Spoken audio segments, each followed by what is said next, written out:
Alright, fellow FaB fans, you know the news, you've seen it. I think it's time that we all sit down and have a real, honest chat. This video starts right now.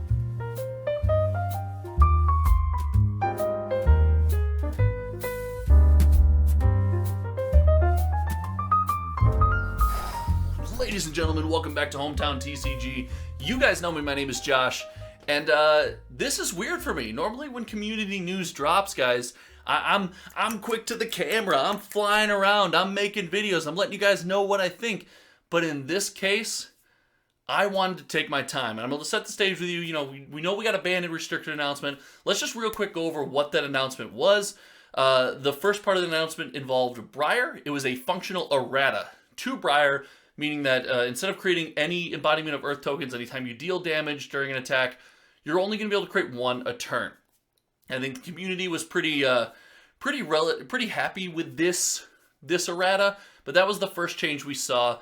The next change was to the classic constructed format specifically. And in the classic constructed format, we got news that Ball Lightning was banned. All copies of Ball Lightning are banned, and Plunder Run is banned. So this is where I had the first, what do I think about this? And then going on, we did have some Blitz news. We saw the Duskblade ban in Blitz, as well as Ball Lightning, you know, the ban kind of spilling over and being banned in Blitz as well. So this announcement came out, and I was at my locals. I was playing a Welcome to Wraith sealed event. And I gotta admit, guys, I was having a great time. I was with a fantastic group of people, fantastic locals. We were playing Welcome to Wraith sealed. I didn't win the event. I got second. Rod, you know who you are. I'm coming for you. But everyone was kind of hanging out, and then someone had their phones. Oh my gosh, banned and restricted announcement. So instantly, people either got out their phone or everyone gathered around other people's phone, and we peeped the banned and restricted announcement. We had to dig into it. We were all looking at it. And the reason I didn't make a video right away is because I'll admit to you guys right here that my head went to a very negative space. I instantly went to doom and gloom and the things that I didn't like, and was really focusing on, you know, the wrong parts of this message and the wrong parts of this news. And I decided on the drive home that night that that's not a good headspace to be in to get out here and give you guys my thoughts. Well, I'll always be honest with you. I will always tell you exactly what I think about any given situation, regardless of the ramifications, because, you know, that's kind of my job here. I will also never take a knee-jerk reaction and go completely negative with something. I will always try to see the reasons why. I will try to see the positives. I will do my best to see both sides of any situation. And last night I wasn't doing that. But it did open up a really cool opportunity for me. I got to get on the horn with a good friend of mine with another YouTube channel. I mean, you guys have probably seen a video of his. So I got to spend, you know, an hour talking to that friend. I got to spend a good amount of time talking to Hometown TCG Dennis. You guys who have watched the channel for a while are very familiar with Dennis, or Big Daddy Vegas as we call him. And I got a lot of time to spend with the patrons and in the Discord and kind of chatting and analyzing these things. And my mind, you know, I was slowly pulled out of this negative Nancy attitude that I was in, but I swung far too far in the other direction. I instantly started thinking, you know what? In the grand scheme of things, I just had a blast playing Flesh and Blood. I'm talking to all these people I met through this awesome game. None of this matters. The banned and restricted, they can ban and restrict whatever. I don't care. None of it matters. I'm having a blast. I love the game. I love the community. I love the people. I don't even care.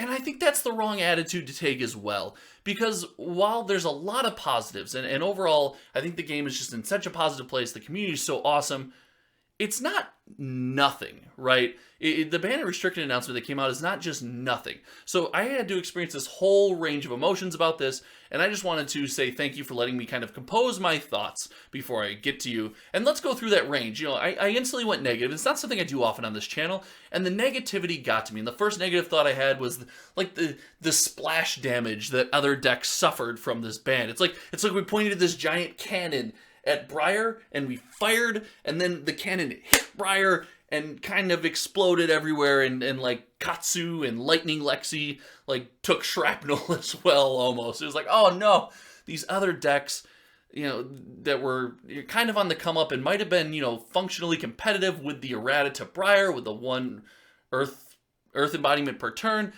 that could have been a really interesting meta. And I feel like this just really put those decks down. It gave them a hit. It wasn't a good thing to me. I instantly was like, oh, why are we banning other decks? It's horrible. And then couple that with the fact that any ban and restricted announcement is always a weird time. It's always a weird, slightly negative feeling. Even if you're on the positivity side of the ban, if you're like, if I'm championing this ban, I wanted it so bad, it's like, it would have been better just to not have to do it in the first place. However, I told you guys, my brain then started to swing in the opposite direction, where I started to say, in the grand scheme of things, we banned seeds, we had a banning before, and none of it ended up mattering. People are still playing the game, having a blast. The community is still there. We're still getting out to our locals. We're still prepping for major events. There's still millions of dollars in Pro Tour winnings coming up this year. Or sorry, Pro Quest winning. I can't say Pro Tour. Sorry, Wizards. I didn't say Pro Tour. There's all of these winnings coming out. Everyone's just focused on what they can do to play the game and enjoy the game. People are coming up with new formats. So I was like, it doesn't matter. My mind just went all the way positive. But I don't think that's a fair way to look at this. And I think the balanced way to look at this is that the community was making an outcry. The community wanted action. The community said, hey, our game is not as much fun right now. The community said, we have a problem with our game. And it's cool to know that LSS had their finger on the pulse, whether it was playtesting, whether it was a meta, whether it was listening to the community, whatever it happened to be. It's very interesting to see that LSS had their finger on that pulse. They were able to kind of read and react, if you will, and kind of give the community a sense of what they wanted. So that is very cool to know that LSS is listening. They're doing what they can to give us the best game possible.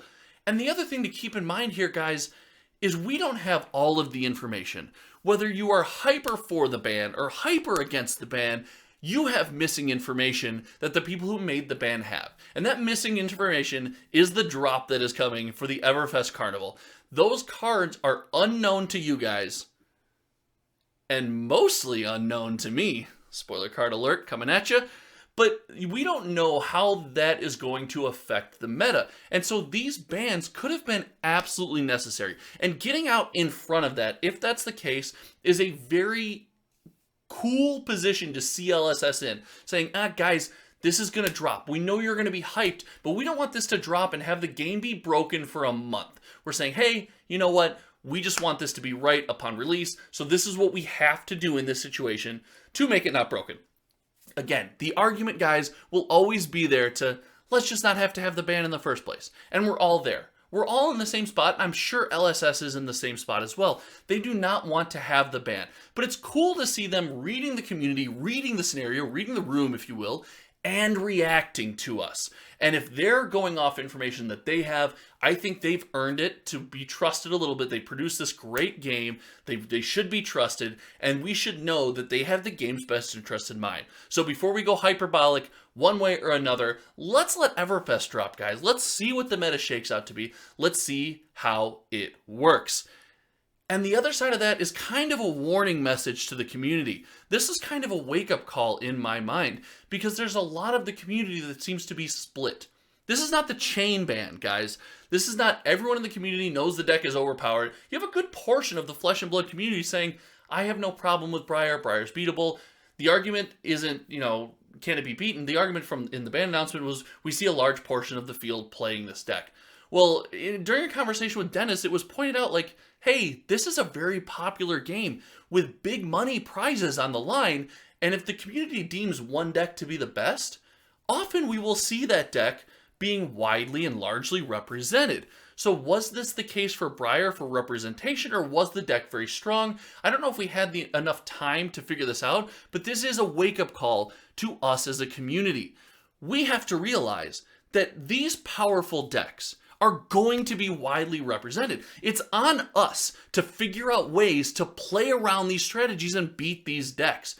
If we just clamor for a ban every time there's a powerful deck, we're going to gut our game from the inside out. We're going to do some damage. We're going to really put this negativity out in the community. So I want to challenge us, like I did in a previous video earlier last week, that it's on us as players to explore new strategies, to explore new cards, to, at our locals, maybe use that time not to play top tier decks or tier 1.0 decks at these casual events, but let's explore some of what Flesh and Blood has to offer. And then we need to go into these top tier events. We need to go into these pro quests, these invitationals, knowing that the best decks are going to be widely represented. They're strong for a reason. There will always be a meta. There will always be strong decks, and these decks are going to be represented. So we have to wrap our mind around this concept and know that when it comes down to it, it's on us. Bans are not, restrictions are not, erratas are not. It's on us as a community to choose how we want to enjoy this game. So I'm going to challenge you guys all in the upcoming Everfest Carnival. When a new deck drops, when something is OP, when there's a best deck in the format, let's do everything we can to beat that deck, to put that deck into the dirt, to force players to widen their pool to play other things before we look to ban. Let's take this with a grain of salt. Let's not go hyperbolic. Let's take our night to breathe. Let's take our night to talk to our communities. Let's not go super negative. Let's not go super positive, guys. This ban does not ruin Flesh and Blood. This ban does not make Flesh and Blood perfect. There will always be things to improve on. There will be always things that could be worse. So again, guys, I think this is a really good opportunity for us as a community to look back, look within, and say, we have to stop clamoring for these bans. Bans, guys, for the rest of this game's history are going to come. They're going to be there. We want to minimalize them. We want to have them as infrequently as possible. We want to get enough testing and experience with these cards as we can. But let's look inside. Let's see what we can do. And let's never let ourselves get too low. Let's never let ourselves get too high. Let's focus on the fact that we can go to these local events. We can go to these tournaments. We can hang out with some people that we've met that we can now call great friends. We can have an awesome event. We can have these incredible experiences. And that's where the value truly lies. I'm excited to see what Everfest Carnival brings. I, for one, believe LSS deserves the opportunity to show us that with Everfest Carnival dropping, they made the right decision, that they're constantly working, they're constantly improving. I am super into that, and I'm glad that you guys are giving the game a chance. I'm glad you guys are enjoying the game. If you get the chance, if you stuck around this long, let me know in the comments what you were doing when the ban and restricted announcement dropped, only if it was appropriate. I don't want to know some of the things that I'm sure you guys that I just opened myself up in the comments for you to say are going to be horrible. Oh, I need to start scripting my content. This is going to be bad. You know what? Forget it. Let me know what you're doing when the announcement dropped. And again, really sit back, think about what you're going to post online, really enjoy the game, take it for what it's worth, have a blast with all of your friends and family. Thanks for, giving me the time, and until next time, guys, my name is Josh, and we'll see you around. Goodbye.